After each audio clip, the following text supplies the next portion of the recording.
il n'est pas croyable qu'on désigne 4 représentants des travailleurs pour parler au nom des travailleurs et qu'il n'y ait pas la CSTB. Ça, pour le comprendre, il faut un peu que je me réfère au texte. Pour le choix, vous savez, le Conseil économique et social est régi par une loi organique, la 92-010 du 16 juillet 1992 portant loi organique sur le Conseil économique et social. Comme c'est une loi organique, pratiquement elle fait corps avec la constitution de notre pays. Et justement, ce sont les autres lois et des décrets et arrêtés d'application qui viennent préciser cette loi. La loi, par rapport au choix des différents membres, vous savez, le Conseil économique est composé de 30 membres, qui sont des personnalités concourant par leurs compétences, c'est l'article 5, et leur activité au développement économique, social, culturel, scientifique et technique de la nation. On dit que ces personnalités sont désignées à raison de, pour ce qui est des syndicats, 4 par les syndicats de travailleurs. Ça, c'est en 92 ce que la loi organique qui créait le CES a prévu. Mais lorsqu'elle a parlé de désignation 4 par les syndicats des travailleurs, le problème des modalités de désignation se pose. Au début, il n'y avait pas beaucoup de confédérations. La désignation des 4 ne posait pas de problème. Mais à partir de 1999, il y a eu plusieurs confédérations et c'est à ce moment qu'un décret avait été pris. Le décret qui proposait la désignation des différents représentants a demandé au niveau des confédérations, puisqu'il y avait plus de 4 confédérations, il fallait désigner 5 pour que les 5 aillent élire. Mais je dois préciser que le Code de travail, déjà depuis 1998,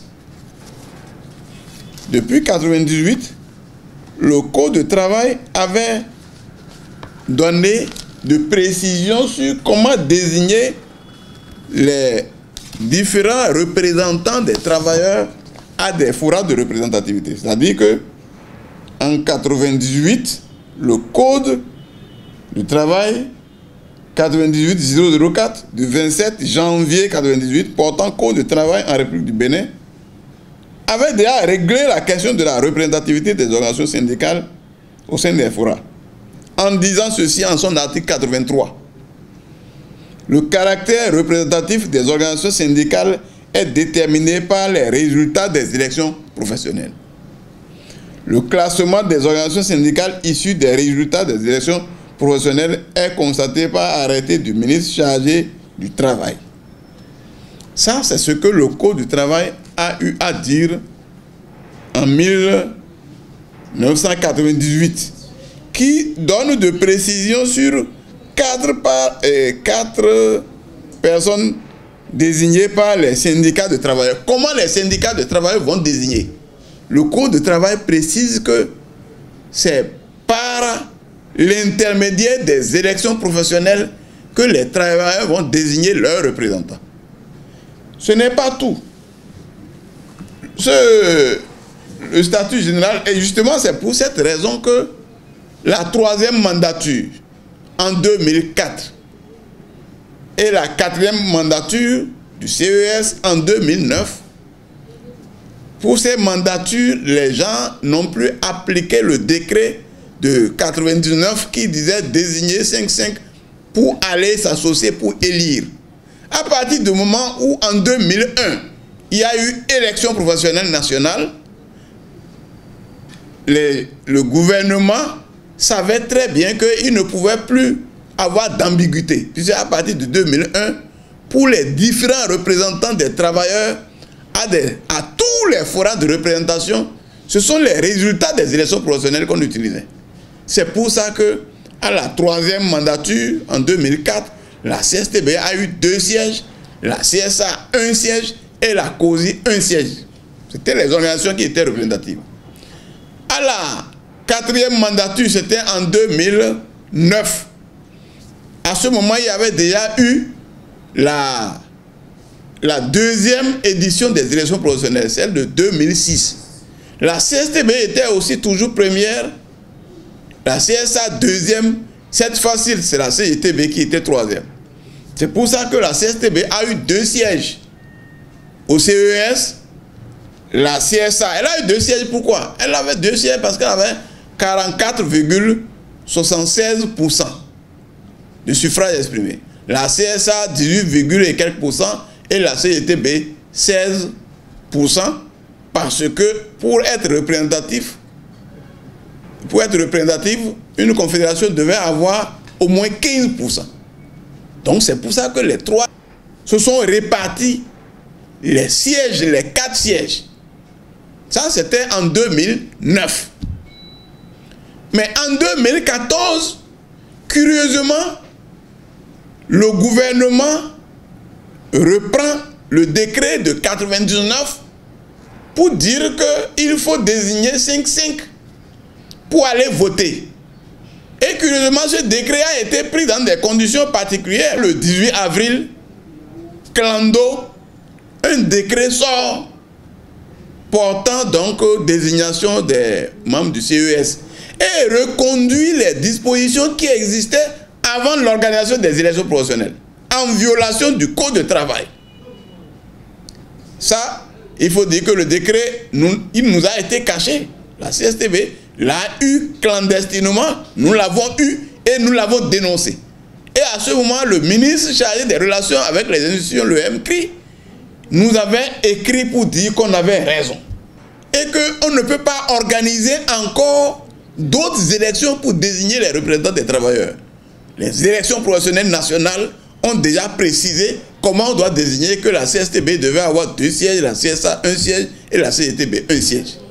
Curieusement, au moment de l'opération, le ministre Souton nous demande d'envoyer nos 5 représentants pour aller voter. Nous avons écrit pour protester, pour dire que nous ne voulons pas être complices de la violation de la loi. Nous n'avons pas été. En 2015, le statut général de la fonction publique, dans la nouvelle mouture qui a été faite en 2015, alors ce statut-là, qu'est-ce qu'il dit?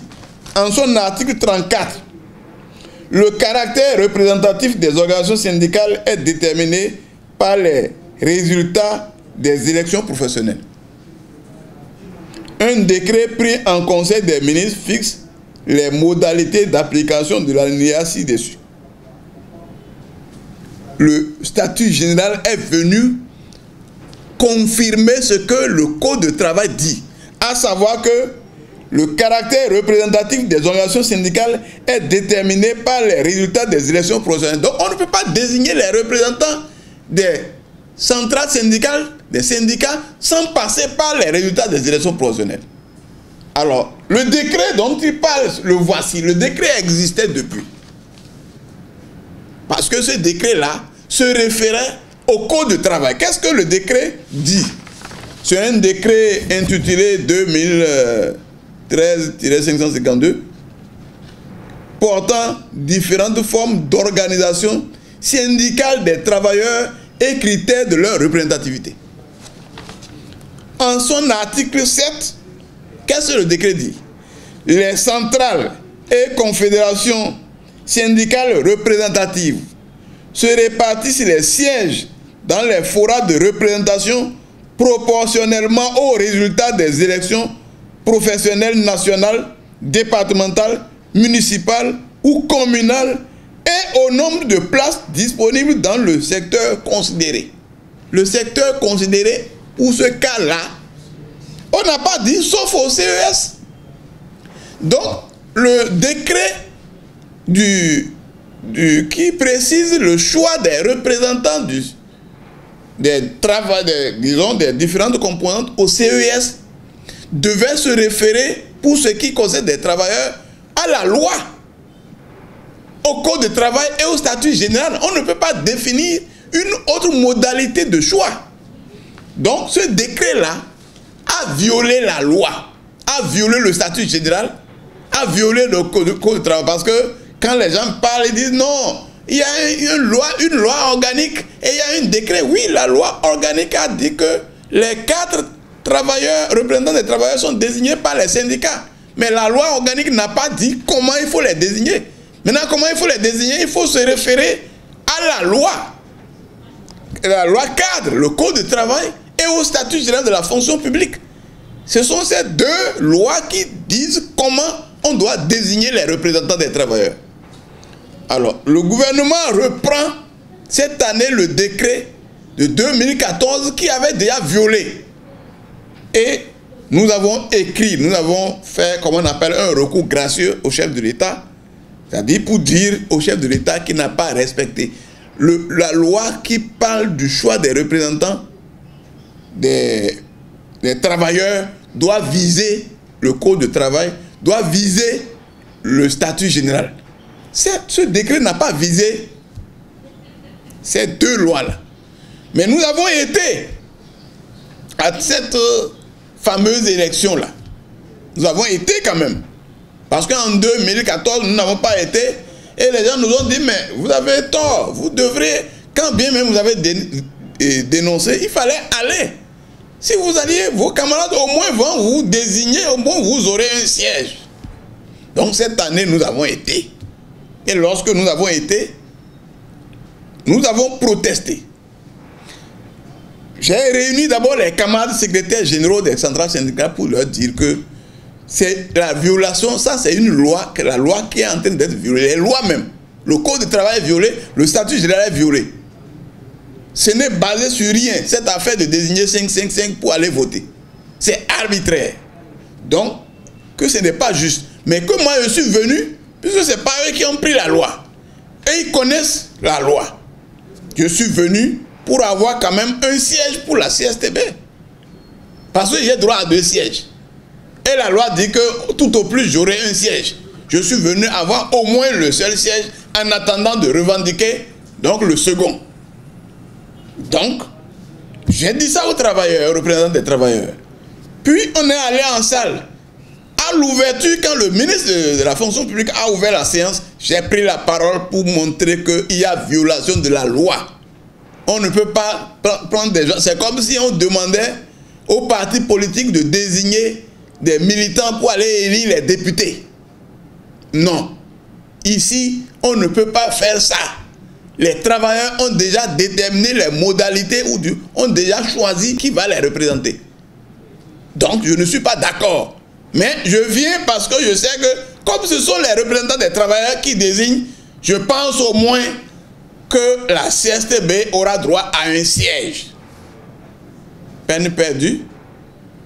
Quand on est allé à la fameuse opération d'élection, qu'est-ce qu'il y a constaté? Il y a constaté que les autres se sont coalisés pour prendre les 4 sièges. Les 4 sièges. Un siège pour la CSA, qui en avait droit. Un siège pour la CGTB, qui en avait droit. Et un siège pour la COSI, qui n'en avait pas droit et qui a bénéficié de cette illégalité-là de 2014 à 2019. La COSI a déjà eu un siège illégalement. Chadaré a fait 5 ans là-bas. Et il vient de prendre encore un second mandat. Alors que sa centrale n'a eu que 11%, il n'a pas les 15%. L'UNSTB, qui n'a que 5%. Les gens, lorsqu'on parle, les gens disent non, les élections professionnelles ont eu lieu il y a longtemps et que bon, donc on ne peut pas continuer de tenir ce langage. Je dis, mais ce n'est pas la CSTB qui organise les élections professionnelles. C'est le gouvernement qui organise. Et nous avons toujours réclamé. La CSTB n'a pas peur des élections professionnelles. Et tout le monde sait que même si aujourd'hui on organisait les élections professionnelles, la CSTB sera toujours représentative. Tout le monde sait ça. Donc on ne peut pas dire, c'est le gouvernement qui a pris un décret pour dire que tant qu'il n'y a pas de nouvelles élections professionnelles, ce sont les résultats des anciennes élections qui demeurent valables. Donc, c'est ça qu'on applique.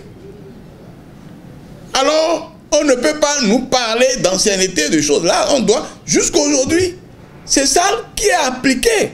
La désignation des membres du comité, du Conseil national du travail, CNT. C'est les résultats des élections. C'est les 3 confédérations représentatives. Le comité paritaire près la fonction publique. Ce sont les 3. Le conseil d'administration de la Caisse nationale de sécurité sociale. Ce sont les 3 confédérations représentatives. Même à Genève, pour désigner le porte-parole des travailleurs à Genève, c'est parmi les 3 confédérations représentatives qu'on désigne le porte-parole. C'est tour à tour.